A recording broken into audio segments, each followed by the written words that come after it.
Hey everybody, we got a really interesting and very expansive question from Robert VH in Munich. Robert VH wants to know, hi Matt, could you please explain how Google's ranking and website evaluation process works, starting with the crawling and analysis of a site, crawling timelines, frequencies, priorities, indexing, and filtering processes within the databases, etc.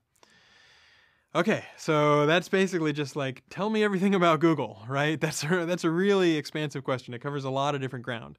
And in fact, I have given orientation, lectures to engineers when they come in, and I can talk for an hour about all those different topics, and even talk for an hour about, a very small subset of those topics. So let me talk for a while and see how much of a feel I can give you for how the Google infrastructure works, how it all fits together, how our crawling and indexing and serving pipeline works. Let's dive right in. So there's three things that you really want to do well if you want to be the world's best search engine. You want to crawl the web comprehensively and deeply, you want to index those pages, and then you want to rank or serve those pages and return the most relevant ones first. Crawling is actually more difficult than you might think.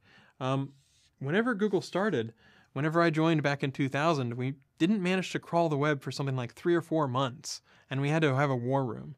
But a good way to think about the mental model is we basically take PageRank as the primary determinant, and the more PageRank you have, that is, the more people who link to you, and the more reputable those people are, the more likely it is we're going to discover your page relatively early in the crawl. In fact, you could imagine crawling in strict PageRank order, and you'd get, the CNNs of the world, and the New York Times of the world, and the really, very high PageRank sites. And if you think about how things used to be, we used to crawl for 30 days. So, we'd crawl for several weeks, and then we would index for about a week, and then we would push that data out, and that would take about a week. And so that was what the Google dance was. Sometimes you'd hit one data center that had old data, and sometimes you'd hit a data center that had new data.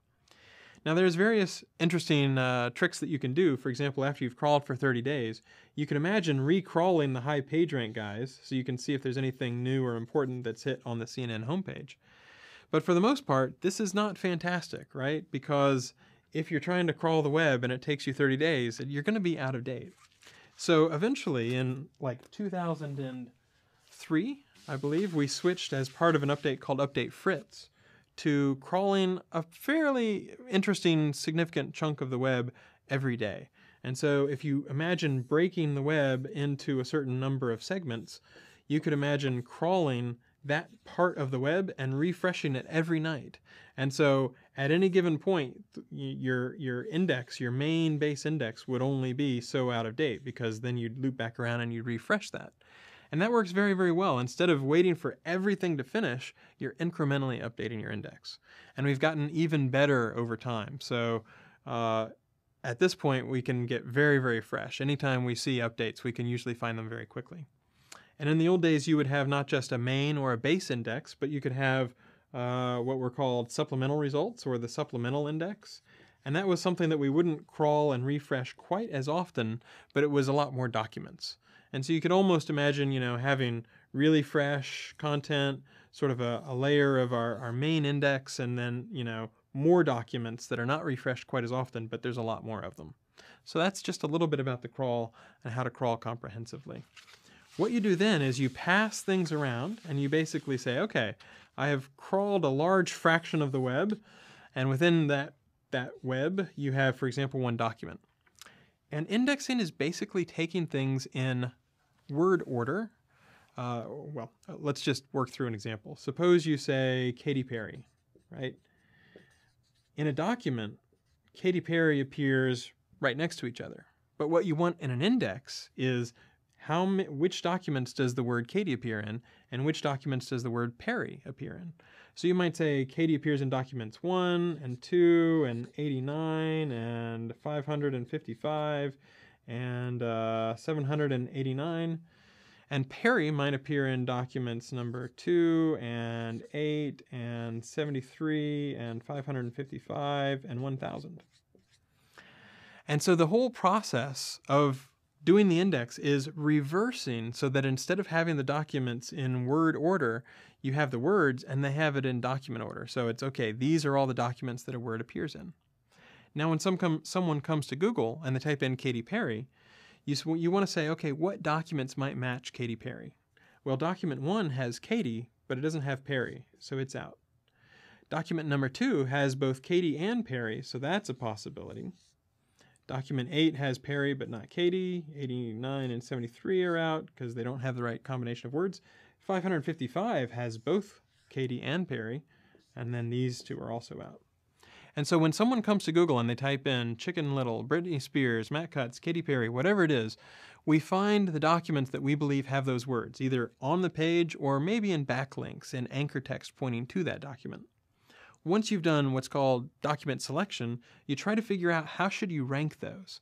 And that's really tricky. We use PageRank as well as over 200 other factors in our rankings to try to say, okay, maybe this document is really authoritative. It has a lot of reputation because it has a lot of PageRank, but it only has the word Perry once, and it just happens to have the word Katy somewhere else on the page.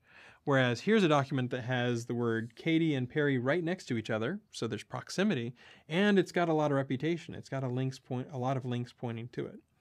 So we try to balance that off. You want to find reputable documents that are also about what the user typed in.